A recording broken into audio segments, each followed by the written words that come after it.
Are you looking to find someone to help you file your taxes this year? Let's talk about how to make a good decision next.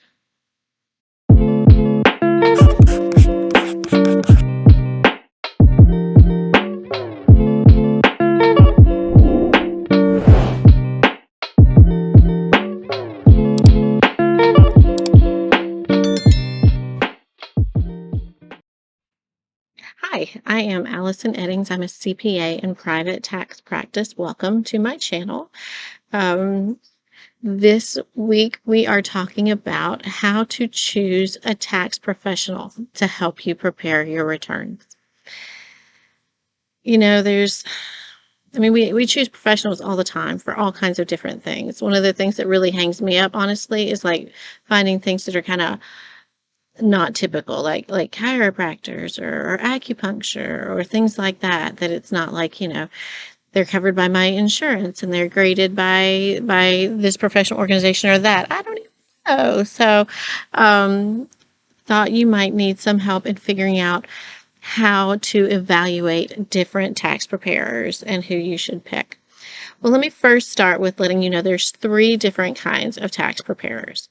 There's CPAs, which I'm one. CPAs have to have an undergraduate education. They have to go to grad school and they have to pass the CPA exam. In addition, they have to, depending on what state they're in, complete 40 hours of continuing education and ethics education each year. Yeah, I think that's it. We have to have worked under a CPA in our line of work prior to getting our license, and get a certain number of hours under them, kind of like an apprenticeship. An EA is an enrolled agent. That is not somebody that's licensed by their state. That is somebody that's licensed by the IRS. They don't have any particular education requirements. So if you're interested in being an EA, I don't believe you have to even have any like high school designation. All you have to do is pass the EA exam with the IRS, which is pretty tough, I will say. So it's like, I don't want to say that it sounds like, you don't have to have a certain level of education, but you do have to be able to pass the test, which points to a certain level of intellect. Education and intellect, in my opinion, are two separate things.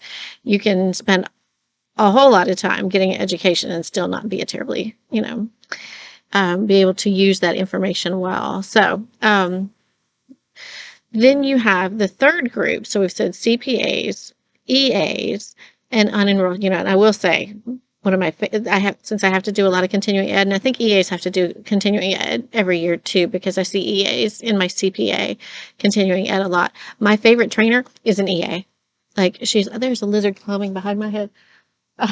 My favorite continuing ed trainer is an enrolled agent. Super smart, really great lady. So not just an EAs at all. But the third is an unenrolled preparer. So you have CPAs, EAs, and unenrolled preparers. And IRS is cracking down on unenrolled preparers. You want to know why?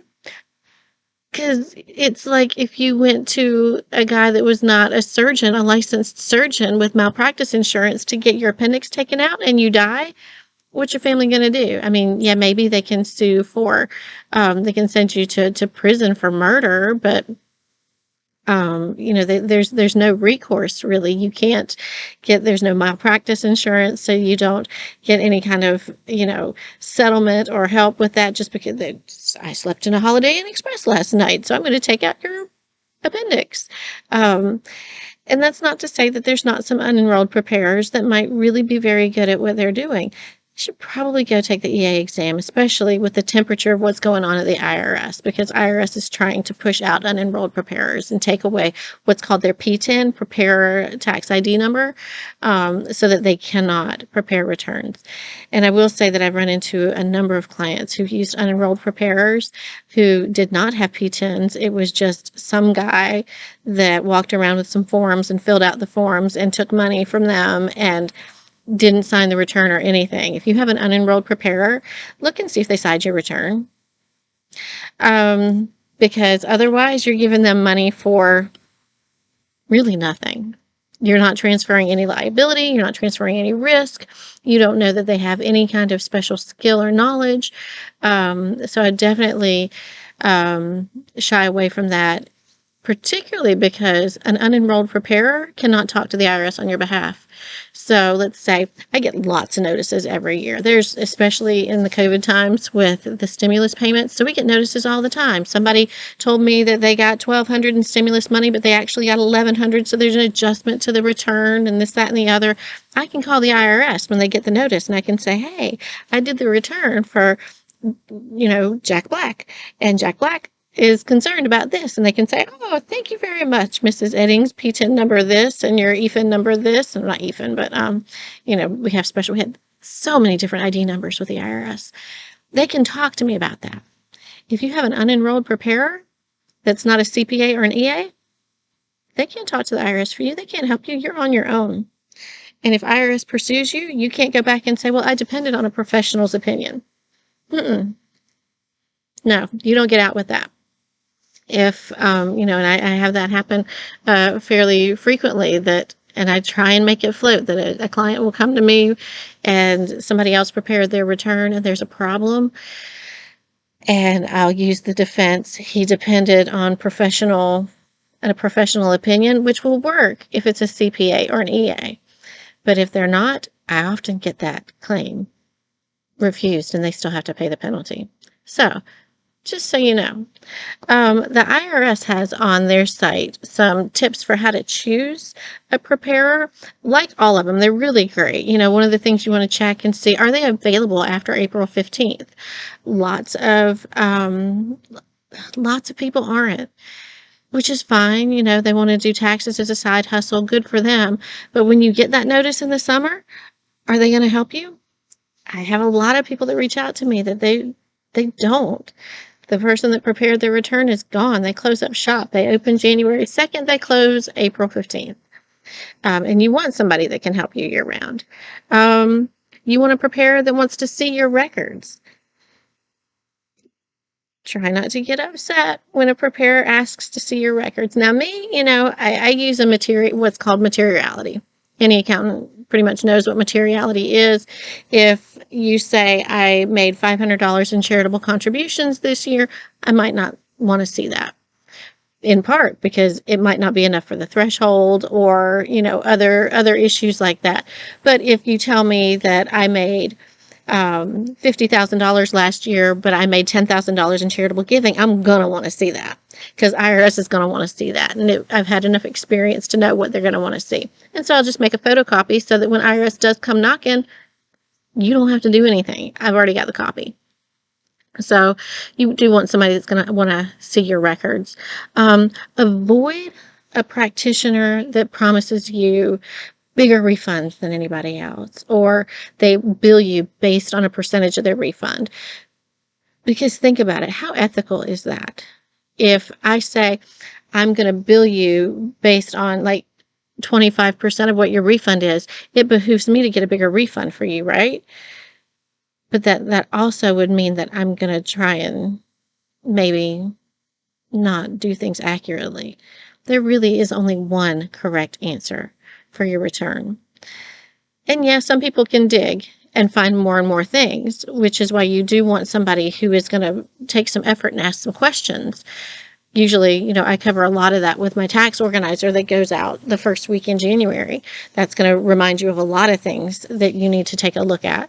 But it's just unethical. CPAs and EAs are not allowed to bill on a percentage of refund. Now, I do bill on a percentage of tax minimization. So if I tell you I'm able to minimize your tax burden by $50,000 in 2021 before we get to the end of the year, and I'm going to ask for a cut of that to implement it, that's totally ethical. But that's a different ball of wax from saying all this stuff is closed. We're going to prepare a return for you, and the bigger refund you get, the bigger check I get. That's unethical. And yeah, the bigger refund thing,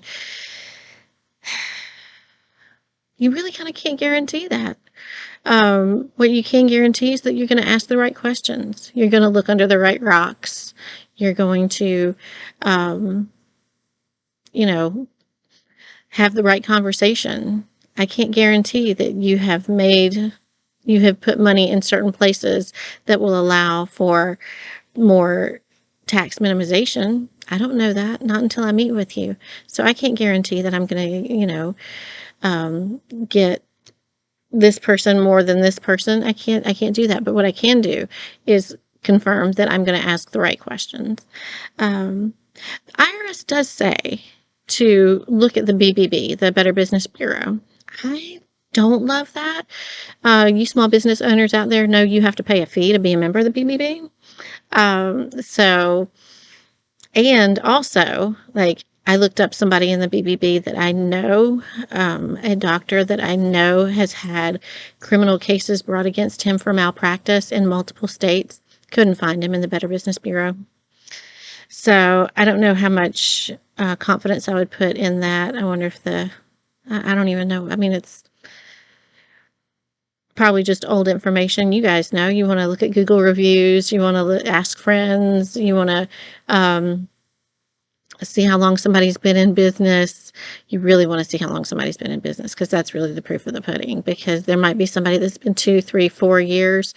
Well, their problems have just started to begin, and some of them close up shop when those problems start. So you want to look for somebody that's been in business a long time. Like, I've been in business for myself since 2004. And that I've seen a lot of things. And the IRS does have a list, though, and they do take away the right to prepare but you have to be, like, seriously messing things up, like, maliciously. It's not just accidentally making mistakes, it's malicious. So really, go with your gut. If somebody makes you comfortable, if somebody's listening to you, if somebody has time for you. Now, granted, coming the last week of March, they're not going to have a whole lot of time for you.